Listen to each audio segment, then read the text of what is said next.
আমাদের আজকের লেকচারে আপনাদের স্বাগতম। কমিউনিকেশনে দক্ষতা অর্জনের জন্য আমাদের কমিউনিকেশন স্টাডিজের অনেক কনসেপ্টসই কিন্তু জানা প্রয়োজন, কিন্তু আমি আসলে এমনভাবে কনসেপ্টসগুলো আপনাদের সাথে শেয়ার করতে চাই না যেন আপনাদের মনে হয় এটা একটা পুঁথিগত বিদ্যা আর কাজে লাগবে না। আমি গল্পের আকারে আপনাদের সাথে সেই কনসেপ্টসগুলো শেয়ার করতে চাই।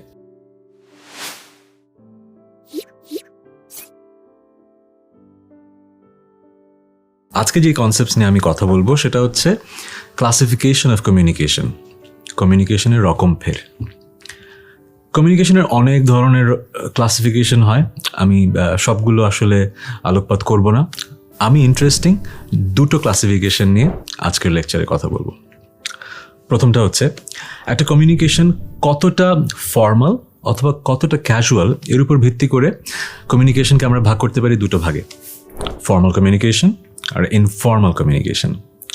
নাম শুনে বুঝতে পারছেন, যে কমিউনিকেশনটা একটু স্ট্রাকচার্ড, আনুষ্ঠানিক, সেটা হচ্ছে গিয়ে ফর্মাল কমিউনিকেশন, আর যেই কমিউনিকেশনটা একেবারেই ক্যাজুয়াল সেটা হচ্ছে ইনফর্মাল কমিউনিকেশন।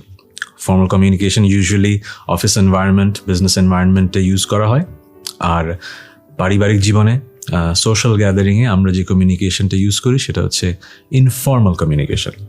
এখন এই দুটোর মাঝে পার্থক্য তো আছেই, ভাষাগত পার্থক্য আছে, বিষয়বস্তুগত পার্থক্য আছে, এবং ডেলিভারির রকম ভেদেও পার্থক্য আছে। এই যে পার্থক্যগুলো আমি সবগুলো অ্যাড্রেস না করে কয়েকটা গল্প দিয়ে আপনাদের বোঝাই কখন কোন ধরনের কমিউনিকেশন আপনার জন্য প্রযোজ্য হবে। ফর্মাল আর ইনফর্মাল কমিউনিকেশনের প্রথম যে পার্থক্যটা নিয়ে আমি আপনাদের সাথে কথা বলতে চাই সেটা হচ্ছে ভাষাগত পার্থক্য। দেখুন, যখন আপনি একটা ফর্মাল সেটিংয়ে আছেন আপনি কিন্তু অনেক শব্দ ব্যবহার করতে পারবেন না, আঞ্চলিক অনেক শব্দ আপনি ব্যবহার করতে পারবেন না, আপনার শুদ্ধ ভাষায় কথা বলতে হবে। এটা হচ্ছে প্রথম পয়েন্ট। যেমন দেখেন, আপনি যখন আপনার বন্ধুদের সাথে কোথাও আড্ডা দিচ্ছেন আপনি কিন্তু করছি, খেয়েছি, গেছি এরকম কথা বলতে পারেন, কোনো সমস্যা নেই। কিন্তু অফিস এনভায়রনমেন্টে কিন্তু হঠাৎ সবার মাঝে যদি আপনি এভাবে কথা বলা শুরু করেন, মানুষ কিন্তু ভ্রু কুচকাবে, আপনাকে একটু আলাদাভাবে দেখবে, মানে পুরো কমিউনিকেশনটা একটু কনফিউজিং হয়ে যাবে। সো আপনাকে অফিস এনভায়রনমেন্টে শুদ্ধ ভাষায় কথা বলতে হবে, আঞ্চলিক শব্দের ব্যবহার না করাটাই ভালো, বাট স্থানকাল পাত্র ভেদে হয়তো করতে হতে পারে, সেটা আপনার অফিসের কালচারটা কেমন সেটার উপর নির্ভর করবে। এছাড়া আরেকটা ব্যাপার আছে, আমরা হয় কি এক এক জেনারেশনে এক এক ধরনের ক্যাচ ফ্রেজ ইউজ করি, সেগুলো আমরা ইউজ করতে এত অভ্যস্ত হয়ে যাই, মাঝে মাঝে অভ্যাসবশত ফর্মাল সেটিংয়েও ওই ক্যাচ ফ্রেজগুলো আমরা ইউজ করে ফেলি। যেরকম জোস, সেই হয়েছে, এই কথাগুলো কিন্তু আমরা বলি। এটা যে একটা ফর্মাল লেকচার, আমি হয়তো বোঝানোর জন্য খুব সেফ ওয়ার্ড ইউজ করলাম, কিন্তু আমার জীবনে অভিজ্ঞতা আছে, ক্লাসরুম এনভায়রনমেন্টে, কর্পোরেট এনভায়রনমেন্টে আমি মানুষকে অভ্যাসবশত হঠাৎ শিট, ফাক এই শব্দগুলো ব্যবহার করতে দেখেছি। সো আপনাকে মনে রাখতে হবে, এই শব্দগুলো হয়তো বন্ধুদের সামনে আপনি বলে ফেলতে পারেন, কিন্তু একটা ফর্মাল কমিউনিকেশন সেটিংয়ে কখনো যেন মুখ থেকে না বের হয়। This would be devastating. Informal এবং ফর্মাল কমিউনিকেশনের দ্বিতীয় যে পার্থক্যটা যেটা আপনাদের বুঝতে হবে সেটা হলো কাঠামো বা স্ট্রাকচার। কাঠামো বা স্ট্রাকচার বলতে কি বোঝাচ্ছি? যখন আমরা নিয়ম মেনে কিছু কাজ করি তার মানে একটা কাঠামোর মধ্যে আমরা ফাংশন করছি। যেরকম ধরুন, আপনি যখন অফিস এনভায়রনমেন্টে কমিউনিকেট করছেন, ধরেন একটা ইমেল কমিউনিকেশন, সেটার কিন্তু একটা কাঠামো আছে। কিন্তু আপনি যখন ফ্রেন্ডকে ইমেল করছেন কোনো কাঠামো কিন্তু নেই, আপনি এক লাইন লিখে কিন্তু সেন্ড বাটনটা প্রেস করতে পারেন। কিন্তু যখন ফর্মাল কমিউনিকেশন হবে, বস বা কলিগ বা ক্লায়েন্ট, তখন কি হবে, কিছু স্যালুটেশন আছে, কিছু ধরনের গ্রিটিংস আছে, কিছু ফর্মাল লাইনস আছে যেগুলো আপনাকে লিখতে হবে, একটা ফর্মাল এন্ড এবং একটা ফর্মাল ওপেনিং লিখতে হবে। সো এই কাঠামোগুলো যদি আপনার জানা না থাকে তখন আপনার ইমেলটা আনপ্রফেশনাল ভাবা হবে। সো এই কারণে যখন রিটেন কমিউনিকেশন, আপনাকে কাঠামো ফলো করতে হবে।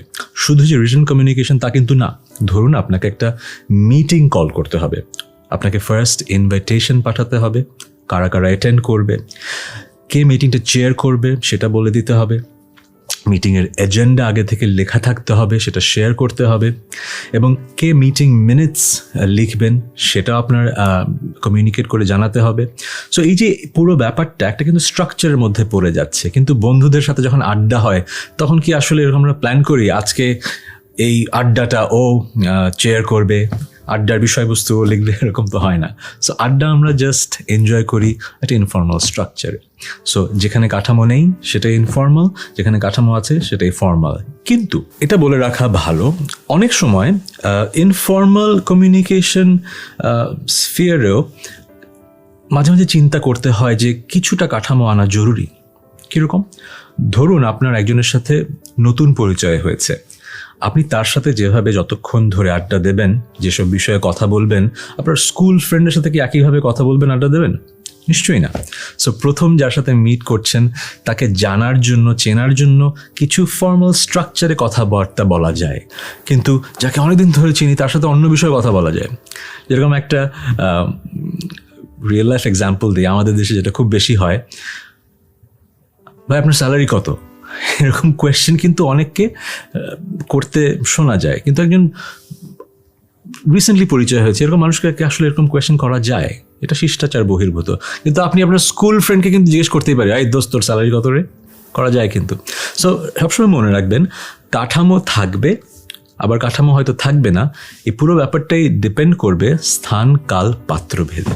ফর্মাল এবং ইনফর্মাল কমিউনিকেশনের তৃতীয় যে পার্থক্যটা নিয়ে আমি কথা বলতে চাই সেটা হচ্ছে কমিউনিকেশনের দৈর্ঘ্য। কতক্ষণ আমি কথা বলবো, কতক্ষণ আমি একজনের সাথে এনগেজড থাকবো। ফর্মাল সেটিংয়ে আপনাকে সবসময় মনে রাখতে হবে সবার টাইম ইজ ইম্পর্ট্যান্ট। আপনি যেই কথাটা বলতে চান সেটা একদম সংক্ষেপে সঠিকভাবে বললেই আপনার কাজ শেষ। ধরুন আপনার কলিগকে আপনার কিছু একটা জানাতে হবে, আপনি তার কিউবিকেলে যে কথা বলা শুরু করলেন, আপনি যতটুকু কথা বলা দরকার সেটা বলে কিন্তু চলে আসবেন। আপনি যদি গল্প করতে শুরু করেন, আপনি তার পার্সোনাল টাইম থেকে কিন্তু টাইম নিয়ে নিচ্ছেন। আপনি কিন্তু জানেন না সে কি আদৌ আপনার সাথে কথা বলতে চায় কিনা, তিনি বিরক্ত হচ্ছেন কিনা, তিনি আরেকটা কাজে বিজি ছিলেন কিনা। সো ফর্মাল সেটিংয়ে you have to have that sensitivity যে আরেকজন মানুষের সময় যে আমি নিচ্ছি, আমি কি আসলে নিতে পারি কিনা। কিন্তু ধরেন আপনি আড্ডা দিচ্ছেন বন্ধুদের সাথে, আপনি কি সময় ধরে আড্ডা দেবেন? নিশ্চয়ই দেবেন না। সো ইনফর্মাল সেটিংয়ে ঘন্টার পর ঘন্টা আপনি অবান্তর কথাও বলতে পারেন। আপনার বন্ধুরা যদি আপনার সেই অবান্তর কথাগুলোকে এন্টারটেইন করেন, তারা যদি এনজয় করে। সো দৈর্ঘ্যটা ভেরি ইম্পর্ট্যান্ট। এখানে আরেকটা বিষয় আছে, ইনফর্মাল সেটিংয়েও সবসময় যে আপনি অনর্গল অনেক কথা বলতে পারবেন তা কিন্তু না। হয়তো মানুষটা আপনার বন্ধু, আপনার একজন আত্মীয়, কিন্তু তিনি হয়তো রিক্সা দিয়ে যাচ্ছিলেন একটা কাজে, হঠাৎ করে রিক্সা থামিয়ে যদি আপনি তার সাথে কথা বলা শুরু করেন, আপনার কিন্তু বুঝতে হবে তিনি হয়তো কোথাও যাচ্ছিলেন, তারও হয়তো কাজ আছে। এখন সে আপনার অনেক বছরের বন্ধু হলেই যে আপনি তার রিক্সায় উঠে যাবেন, তাকে নিয়ে অন্য কোথাও অন্য প্ল্যান করে ফেলবেন, তাকে আগে বুঝতে দিতে হবে যে সে সেই ফ্রিডমটা আপনাকে দিচ্ছে কিনা।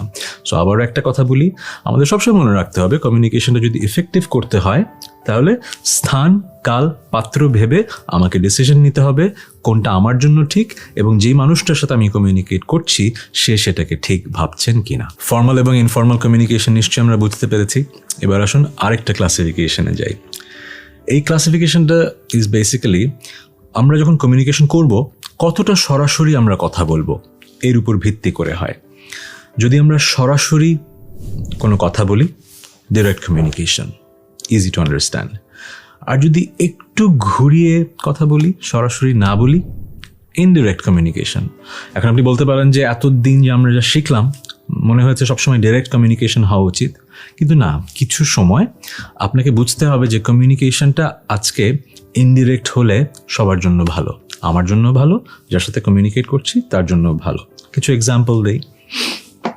ধরুন আপনার কোনো একটা ইম্পর্ট্যান্ট কাজ আছে, আপনি বাসা থেকে বেরোচ্ছেন, এবার পাশের বাসার প্রতিবেশী উনি হঠাৎ করে বাসায় চলে এসছেন। এখন আপনি কি বলবেন? ভাইয়া আমার একটা কাজ আছে, সরি আজকে, এভাবে কি বলা যায় ডিরেক্টলি? আমাদের কালচারে আসলে আমরা বলতে অভ্যস্ত না। কি করা যায়? আপনি কিন্তু তাকে একটু বসতে দেবেন, কিন্তু বসতে বসতে বোঝাবেন যে ইস ভাই মনটাই খারাপ হয়ে গেল, আমি তো একটা প্ল্যান করেছিলাম, আপনার সাথে আজকে সময়টা কাটাতে পারবো না, কারণ আমার ওই জায়গায় যেতে হবে, এই কাজটা আছে, একটু বসেন, একটু চা নিয়ে আসি। আপনি কি করলেন? শুরুতেই বুঝিয়ে দিলেন যে আপনার অনেক কাজ আছে, আপনি বেশিক্ষণ সময় থাকতে পারবেন না, কিন্তু আপনি কিন্তু তাকে আবার বিদায় করে দিচ্ছেন না, আপনাকে বসতে দিচ্ছেন, একটু চা নিয়ে আসি, এই কথাটা কিন্তু বললেন। খেয়াল করবেন উনি কিন্তু অতটুকু শুনেই বুঝবেন না না ভাই আজকে চা আনতে হবে না, আপনার যেহেতু কাজ আছে আমি কালকে আসবো, এটাই কিন্তু হবে। কিন্তু যদি এমন হয় যে আপনি যদি বলেন যে ভাই আমার একটা কাজ আছে, সরি, আপনার সাথে সেই মানুষটা কিন্তু আর মনে হয় না সামনাসামনি খুব সুন্দর একটা অভিজ্ঞতা হবে। সো এই যে ইনডাইরেক্ট একটা কমিউনিকেশনটি করলেন, এটা কিন্তু খারাপ করলেন না, এটাই ঠিক করলেন। সো আমাদের আসলে এটা কালচারাল সিগনিফিকেন্স আছে। অনেক দেশে আছে যেখানে মানুষ খুবই ডিরেক্ট, তারা মাইন্ড করে না।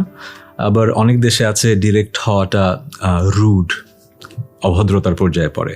সো আমাদের দেশে যেহেতু এই ধরনের সিচুয়েশনে ডিরেক্ট হওয়াটা একটু রুড, আমাদের একটু বুঝে কমিউনিকেট করতে হবে।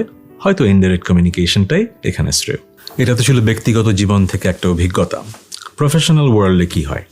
প্রফেশনাল ওয়ার্ল্ডে কি ডিরেক্ট কমিউনিকেশন গুরুত্ব দেওয়া উচিত না ইনডাইরেক্ট কমিউনিকেশন? এটাও আপনাকে বুঝে নিতে হবে। ডিরেক্ট কমিউনিকেশন সবসময় হয়তো ভালো, কিন্তু যখন একটা সেন্সিটিভ টপিক হয়, এমন যদি হয় আপনি কাউকে ফিডব্যাক দিচ্ছেন এবং তাকে যদি নেগেটিভ ফিডব্যাক দেন, সে অপমানিত বোধ করতে পারে, তখন হয়তো ইনডাইরেক্ট কমিউনিকেশন ইজ বেটার। যেরকম ধরুন ব্রেইন স্টর্মিং হচ্ছে, মিটিং রুমে বসও আছে, আপনার কলিগরাও আছে। একজন কলিগ একটা আইডিয়া থ্রো করলেন, আপনি যদি মুখের উপর বলেন যে না ভাই এটা কি আইডিয়া, যদি তার মুখের উপরে হেসে দেন, ডিরেক্টলি বলে ফেললেন, তো সে খুশি হলো?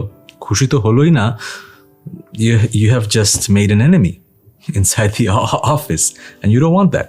So আপনি কিভাবে একজন মানুষকে সমালোচনা করবেন তাকে অফেন্ড না করে? এটা কিন্তু সবসময় সম্ভব হয় না। আবার চুপ করে থাকলেও আপনি কিন্তু you are not being honest. So আপনাকে এটা শিখতে হবে কিভাবে ইনডাইরেক্টলি কাউকে বোঝানো যে আইডিয়াটা খুব একটা ভালো না, কিন্তু তাকে অফেন্ড না করা। কি বলতে পারেন?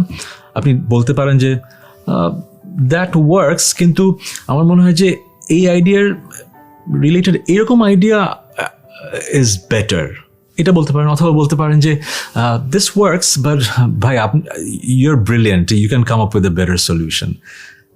কি করলেন? ইউর ব্রিলিয়েন্ট বলে তাকে কিন্তু ব্যালেন্স করে দিলেন, and you can come up with a better solution, মানে আপনি এর চেয়ে ভালো আরেকটা কিছু পারবেন। এর মাঝে কিন্তু কমিউনিকেটেড হয়ে গেল যে এই আইডিয়াটা অতটা ভালো না। সো আপনি কমিউনিকেশনটা হলো, কিন্তু ডিরেক্টলি কাউকে আপনি অপমান করলেন না। এটা আসলে অপমান না, কিন্তু আমাদের দেশে অনেকে এটাকে অপমান হিসেবে নেবে। এই জন্যই আপনাকে ইনডিরেক্টলি কথাগুলো বোঝাতে হবে। It's a skill. Over time I am sure আপনারা বুঝে যাবেন and you can acquire this skill. এখানে শেষে একটা কথা আমাকে বলতেই হবে, এই ক্লাসিফিকেশনটা কিন্তু কোনো বাইনারি ক্লাসিফিকেশন না। এমন না যে একটা কথা ডিরেক্ট অথবা ইনডিরেক্ট, মাঝামাঝি কিছু না, সেটাও হতে পারে। কারণ it's not a classification which is binary, it is a spectrum. একটা কথা কতটুকু ডিরেক্ট, কতটুকু ইনডিরেক্ট, সেটা আপনাকেই ডিসিশন নিতে হবে এবং আপনাকেই ওই স্থানকাল পাত্র ভেদে বুঝে বলতে হবে। আবার একই কথা, it's a skill that you will acquire over time, it takes practice. কিন্তু মাথায় জিনিসটা রাখতে হবে, কিছু কিছু সিচুয়েশনে আমাকে ডিরেক্ট কমিউনিকেট করতে হবে, কিছু কিছু সিচুয়েশনে আমাকে খানিকটা ইনডিরেক্ট হতে হবে।